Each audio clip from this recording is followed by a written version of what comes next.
Hi, I'm Apollo. I'm Zeus. Hello?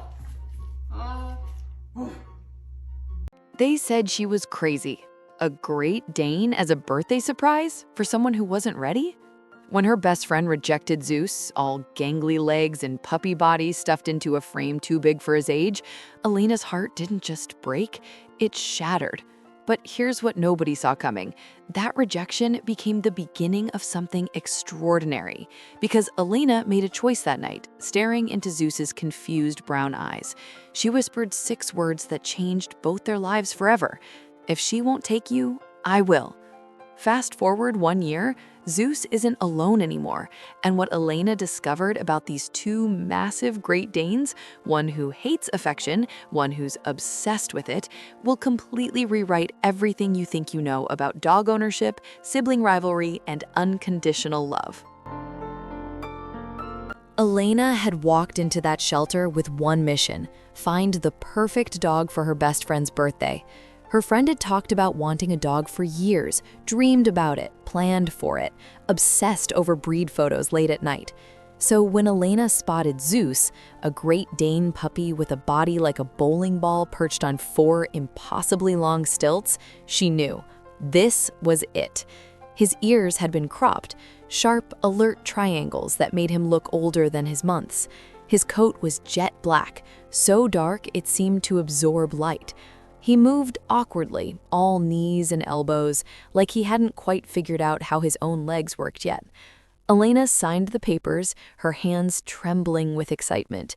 She imagined her friend's face, the tears, the joy. Birthday morning arrived. Elena presented Zeus with a massive red bow around his neck, and her friend said no. Not "let me think about it," not "I need time," just no. "I'm not ready for this, Elena. I can't. I'm sorry." The words hung in the air like poison. Elena felt her stomach drop through the floor. She'd bought a living, breathing soul as a gift, and it had been rejected, returned, unwanted. If you're watching this and haven't subscribed yet, I have to say I'm a little heartbroken. Stories like this need your support. Hit that subscribe button right now. You won't regret it. Now back to what happened next. Elena drove home in silence, Zeus sitting in the passenger seat, his massive head tilted in confusion. She pulled into her driveway and sat there, engine off, staring at nothing. Then she turned to him. Those deep brown eyes looked back at her, not accusing, not angry, just present, waiting. She made her decision right there. "You came to this house," she whispered, scratching behind his cropped ears. "So this house is yours now. You're mine." She adopted him that week. Official papers, official commitment. Zeus became hers. But Elena's work schedule was brutal. Long hours, late nights, constant travel. She'd come home to find Zeus sitting by the door, alone, bored, his energy pent up like a coiled spring. He needed more. He needed a companion. So Elena went back to the shelter, and that's when she found Apollo. If Zeus was all sharp edges and independence, Apollo was his complete opposite. Another Great Dane, but this one had floppy, natural ears that bounced when he moved. His coat was steel gray, softer somehow, less intimidating. And from the moment Elena brought him home, Apollo made one thing crystal clear. He was a stage 5 clinger. Where Zeus would sit across the room, content in his own space, Apollo had to be touching her, always. Elena would sit on the couch. Apollo's giant frame would launch itself into her lap, all 140 pounds of pure need. She'd walk to the bathroom. Apollo would follow, squeezing through the doorway, parking himself between her and the door like a furry security guard. She'd reach down to pet Zeus. Apollo would shove his way between them, demanding attention, his gray body a living, breathing interruption. "Apollo," Elena would laugh, pushing against his chest as he tried to climb her like a tree. "I swear, sometimes I regret getting you." But she didn't mean it, not really. Because watching these 2 brothers, so different, so perfectly mismatched, filled a space in her life she hadn't known was empty. Zeus, with his cropped ears and jet black independence, would tolerate exactly 3 seconds of affection before walking away. Apollo would sell his soul for one more head scratch, one more belly rub, one more moment pressed against Elena's side. They were opposites, and they were perfect. But here's what Elena didn't expect: how fiercely these two giants would change her. Zeus taught her that love doesn't always need to be loud, that sometimes presence is enough, that sitting in the same room, even 6 feet apart, can be its own kind of intimacy.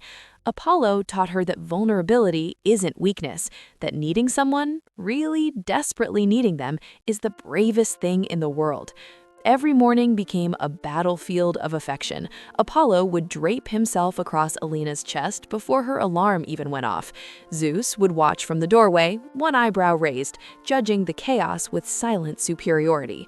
Every evening, the same dance. Elena would try to give Zeus his moment, quiet, calm, dignified, and Apollo would barrel in like a freight train, 140 pounds of me too, love me too. It was exhausting. It was hilarious. It was everything.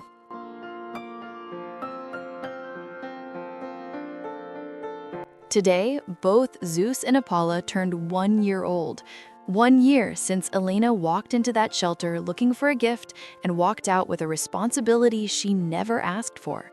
1 year since rejection became the best decision of her life. Elena stood in her living room, staring at her boys, because that's what they were now, her sons. Zeus sat tall and regal, cropped ears like twin daggers, black coat gleaming. Independent, strong, unapologetically himself. Apollo was currently trying to wedge his massive gray body into the 2-inch gap between Elena and the couch. Floppy ears bouncing, eyes screaming, "Please love me, right now, forever." She laughed, the kind that comes from deep in your chest when you're exactly where you're supposed to be. You two are the best mistake I ever made.